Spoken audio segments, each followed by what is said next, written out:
Hey everybody, welcome to Slash Bash, where today I am bringing you another Entitled Parents Reddit video. If you are new to the channel, then subscribe and help me hit that 10,000 subscriber mark. In our first story, an entitled mother can't keep her hands off of the pregnant lady. Well, that isn't against the law, is it? Is it? Let's jump right in. Hello everyone, I promised if I ever came across another entitled Karen, I would post, so here it is.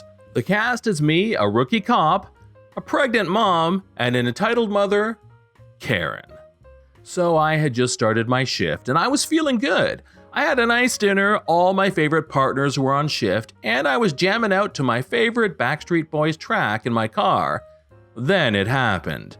Dispatch sends out a call about a disturbance at a local coffee shop in my area. So I take the call and zoom on over. I pull up and there she is, Karen. I take one step out of my patrol car and she basically runs up to me. Now Karen was 42 years old with that really short haircut, and I did notice that she had a big red mark on her cheek. "Ma'am, is everything all right?" Karen in her most dramatic tone, "Thank goodness you're here. I was just attacked by a crazy woman in the coffee shop." "Okay, where is she?" Karen points to a woman in the shop. I tell her to wait outside, she doesn't, and I request an additional deputy to come out. I walk inside and see a young woman who is very angry and very pregnant. I would have to say like 7 months maybe. She is sitting at a table and she is on her phone. I approached her and asked her what happened. So I am in here getting a coffee, just minding my business when that lady, she points at Karen, walks up to me and starts touching my belly.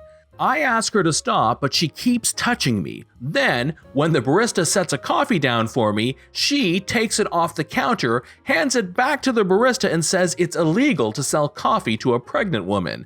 Then she starts touching my belly again while saying that I am a bad mom. I asked her to leave me alone and to stop touching me. She then tells me she is a mother and that it's okay. She got really rough with touching my belly and I got scared. When I tried to walk away, she still wouldn't stop, so I slapped the witch to get her to leave me alone. I looked at Karen, who was standing by the door, rolling her eyes as the pregnant mother was telling her story. My partner shows up and walks up to me. Now, my partner is a no BS, short, southern, corn-fed, mud-raised woman. I asked her to hold it down out here. I talked to the manager and several employees behind the bar. They all confirmed what the pregnant mother said, and the manager even brought me back to the office and showed me the security footage. All of it confirms the pregnant mom's story, and on the camera it looked like Karen was getting aggressive with the pregnant mom because when the pregnant mom tried to walk away, Karen wouldn't let her stomach go. I walked out to the pregnant mom. "Ma'am, do you want to press charges?" "Yes, please." I walk over to Karen. "Ma'am, I'm gonna ask you to turn around and place your hands behind your back." "What?" "You are under arrest." Side note, in my state, you can be arrested for intentional and unlawful touching of someone. Since Karen was both aggressive and kept touching the pregnant mother, she broke the law. "You can't arrest me. It is not illegal to touch a pregnant woman. You should arrest the employees of this place. They were giving coffee to pregnant women, endangering the child." "Ma'am, no, you cannot touch someone without their permission, pregnant or not. Second, there is no law that says a pregnant woman cannot drink coffee. So, please turn around and place your hands behind your back."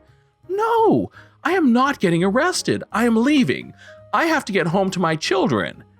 Karen turns to leave the store, and my partner steps in front of her with a try-me look on her face. Karen stops dead in her tracks.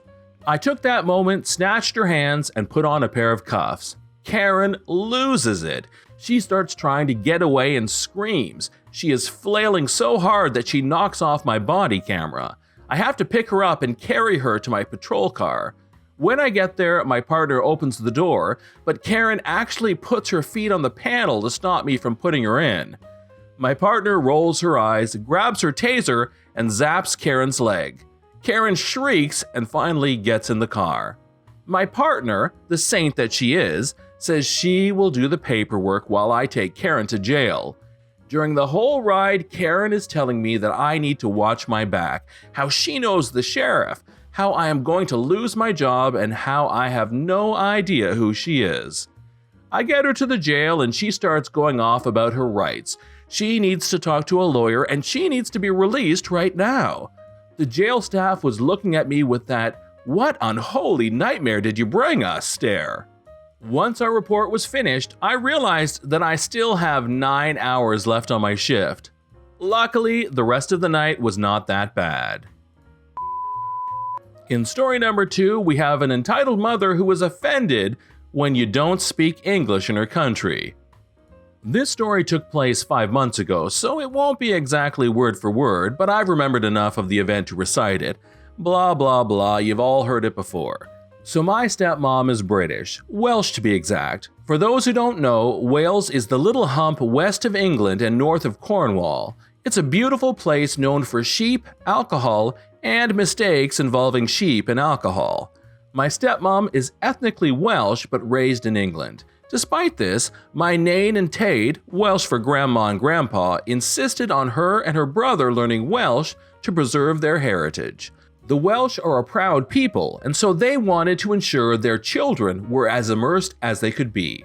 So my stepmom grew up bilingual, went to uni, got a job working for a certain tech giant, and moved to the United States to help train their staff. A few years later, she met my dad and joined the family. At the time, I was still getting over my mom, so her presence was less than welcome. Despite this, my stepmom never pushed me or tried to buy her way in. She gave me the room I needed to grieve, and when I was ready, showered me with enough affection to make up for the lost time. She has my eternal love and respect for it, and has become my second mother.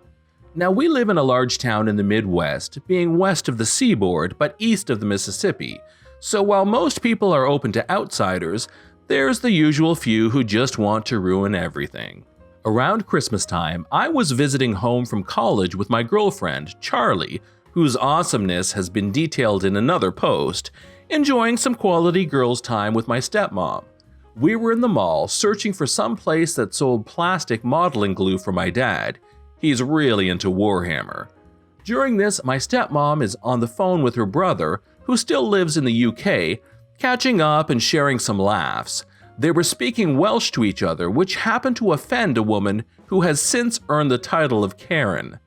We were standing in front of the mall map, trying to find the hobby store when I heard a loud scoff from behind us.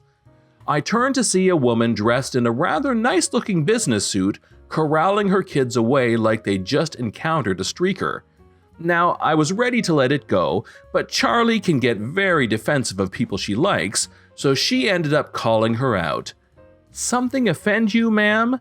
Karen seemed to ponder her next move before responding with that oh-so-stupid phrase. "You're in America. When you're here, you speak English, not Muslim. My kids don't need to hear that." Now, I've met some pretty stupid people in my life, even dated one, but never, ever have I heard someone confusing Welsh with Arabic, which is what I assumed she meant. They're two very different languages from two very different cultures. The only similarities between them is how little I understand them. However, for someone to be so offended by someone speaking another language, they probably also didn't immerse themselves too much in other cultures. To her, the world probably began in New York and ended in Los Angeles. It was at this point that my stepmom hung up. "Now, I know that Americans get a bad rap and all," she said in an obviously British accent, "but it doesn't help when you actively conform to the stereotype." "Oh my God," Karen said with righteous indignation. "Your accent is awful. Where did you even learn to speak English?" My stepmom held the most deadpan expression she could. "England."